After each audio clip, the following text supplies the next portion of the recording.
हिंदुस्तानियों को हराया है तो हमेशा हिंदुस्तान के लोगों ने साथ नहीं दिया देश का। और दर्द है तो केवल इसी बात का।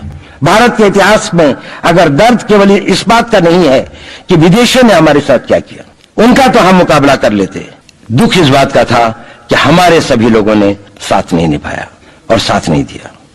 और इसकी फीलिंग आज भी मुझे इस देश में होती है। भारत धर्मगुरु भी तभी बनेगा जब एक शक्तिशाली भारत का निर्माण होगा। जिन लोगों ने भारत के ऊपर आक्रमण किया, भारत के ऊपर राज किया, इस प्रकार से राज किया कि राज करते वक्त, जाते वक्त अपने गुलामों से कह दिया कि तुम राज कर लो, हम तो जा रहे हैं। लोग आते हैं तो सुप्रीम कोर्ट भी ये वो करता है कि जिन लोगों ने जो इसके लिए जिम्मेदार है, उन्होंने जो काम किया है वो भारत के ऊपर आक्रमण के बराबर काम किया है। और वही सरकार उस सुप्रीम कोर्ट के 25 जुलाई 2005 के निर्णय के 3 दिन के अंदर में एक नया अध्यादेश जारी करके उन सारे के सारे कानूनों को फॉरेनर्स एक्ट के अंदर में इनकॉर्पोरेट कर लेती है। क्योंकि इतिहास दुनिया की सबसे बड़ी अदालत है, इससे बड़ी अदालत कोई नहीं है। सुप्रीम कोर्ट में क्या हुआ, हाई कोर्ट में क्या हुआ, लड़ाई के मैदान में क्या हुआ, इलेक्शंस में क्या हुआ, ये सब बातें आती हैं, चली जाती हैं। बाद में रह जाता है केवल इतिहास। और इतिहास का निर्णय हमेशा उसके पक्ष में गया है जो शक्तिशाली था। इसने कभी उसका साथ नहीं दिया जो न्याय के साथ था, जो सही था। अगर ऐसा होता तो दिल्ली में बाबर रोड होती है, बाबर रोड है लेकिन राणा सांगा रोड नहीं है, क्योंकि बाबर आया, विजयी हुआ, राणा सांगा हार गया। भारत की हिंदू शाही किंगडम अफगानिस्तान से होती सिकुड़ती सिकुड़ती सिकुड़ती यहां तक नहीं आ जाती। हमने किसी पर आक्रमण नहीं किया, हमने किसी के जीवन मूल्यों को नष्ट नहीं किया, हमने किसी के धर्म ग्रंथों को और धर्म स्थानों को नष्ट नहीं किया। शायद हम न्याय संगत थे, शायद सत्य भी हमारे पक्ष में था, लेकिन शक्ति हमारे साथ नहीं थी। इसलिए इतिहास ने हमें उसकी सजा दी। इतिहास ने हमेशा उनको सजा दी जिन्होंने विचारों को कर्म से और न्याय को शक्ति से अधिक महत्व दिया। अब मैं ये नहीं कह रहा हूं कि उसकी तिलांजलि कर देनी चाहिए, ये नहीं है कि न्याय का अपना महत्व नहीं है, लेकिन यदि कॉन्फ्लिक्ट ऑफ इंटरेस्ट हो तो शक्तिशाली बनना ज्यादा आवश्यक है। भारत धर्मगुरु भी तभी बनेगा जब एक शक्तिशाली भारत का निर्माण होगा। जिन लोगों ने भारत के ऊपर आक्रमण किया, भारत के ऊपर राज किया, इस प्रकार से राज किया कि राज करते वक्त, जाते वक्त अपने गुलामों से कह दिया कि तुम राज कर लो, हम तो जा रहे हैं। तो यहां पर गुलाम वंश भी बन गया। अगर हम लड़ाई के वॉरफेयर के उसूलों से देखें कि किसी भी राष्ट्र की जो कॉम्प्रिहेंसिव स्टेट पावर होती है, किन चीजों से वो लड़ाई लड़ता है, जिसको हम कहते हैं कि ये शक्तिशाली है, दूसरा शक्तिशाली नहीं है, क्या वो अव्यय होते हैं उसके, क्या घटक होते हैं उसके।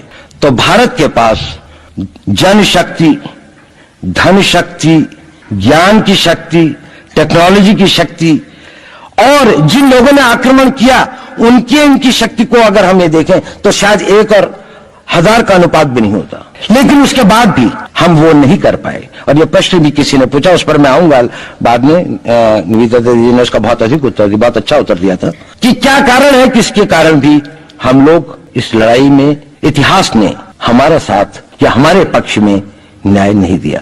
क्या कारण है कि कश्मीर में हम लड़ रहे हैं, जिन्होंने हमारे ऊपर आक्रमण हो रहा है, हमारे ऊपर बाहर से लोग आकर वायलेशन हमारे बॉर्डर का करते हैं, इन्फिल्ट्रेटर्स हमारे यहां आते हैं, जबकि पूरा का पूरा कश्मीर भारत का भाग है, अभिन्न भाग है।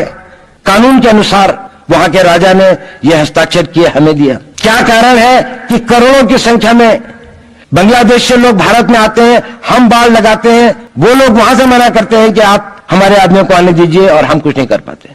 और भारत में 2 करोड़ नागरिक रहते हैं, हम हर एयरपोर्ट के ऊपर में इमिग्रेशन की चेक पोस्ट लगाते हैं कि कहीं पर कोई एक आदमी बिना पासपोर्ट के या बिना वीजा के भारत में प्रवेश न कर जाए। यहां पर लाखों की संख्या में, करोड़ों की संख्या में लोग आते हैं। सुप्रीम कोर्ट भी ये वो करता है कि जिन लोगों ने जो इसके लिए जिम्मेदार है, उन्होंने जो काम किया है वो भारत के ऊपर आक्रमण के बराबर काम किया है।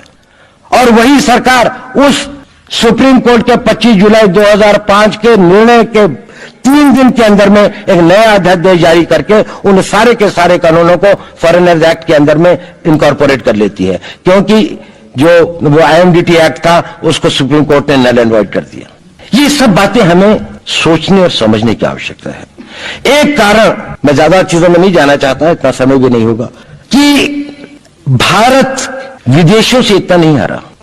अंग्रेजों ने भारत के खिलाफ कोई लड़ाई ऐसी नहीं जीती जिसमें कि अंग्रेजों की फौज में भारतीय सिपाही नहीं थे। चाहे वह पहले बंगाल नेटिव आर्मी थी, 1857 के अंदर में सिखों और गुरखास ने उनका साथ दिया। जब सिखों से लड़ाई हो रही थी तो बाकी लोगों ने उनका साथ दिया। हमेशा नेटिव आर्मी उनके साथ थी। जब जब आक्रमण वेस्ट से हुआ, चाहे वो पार्थिव थे, चाहे हून थे, चाहे मंगोल आए, बाद में मुगल आए, तो लश्कर कहां बने? वो तो थोड़े से लोग आए थे। लश्कर बने काबुल में, जिस वक्त तो इस्लामाइज भी नहीं हुआ था, लाहौर में, सरहंद में। हिंदुस्तानियों को हराया है तो हमेशा हिंदुस्तान के लोगों ने साथ नहीं दिया देश का। और दर्द है तो केवल इसी बात का। भारत के इतिहास में अगर दर्द केवल इस बात का नहीं है कि विदेशों ने हमारे साथ क्या किया, उनका तो हम मुकाबला कर लेते। दुख इस बात का था कि हमारे सभी लोगों ने साथ नहीं निभाया और साथ नहीं दिया। और इसकी फीलिंग आज भी मुझे इस देश में होती है। और भारत को आंतरिक बाह्य शक्तियों से जो सबसे बड़ा खतरा है, वो खतरा इस बात का है कि हमारे अपने लोग ही कहीं राष्ट्र की सुरक्षा, राष्ट्र की अस्मिता, राष्ट्र के गौरव का सौदा न कर बैठे। अपने आज के सुख के लिए अपने भविष्य को अंधकारमय न कर दें। और इसके लिए जो जागरूकता चाहिए, इसके लिए जो ताकत पैदा करनी है, वो ताकत केवल समाज के अंदर भी पैदा की जा सकती है। उसको केवल आप लोग कर सकते हैं। वो केवल आज की युवा शक्ति ही कर सकती है।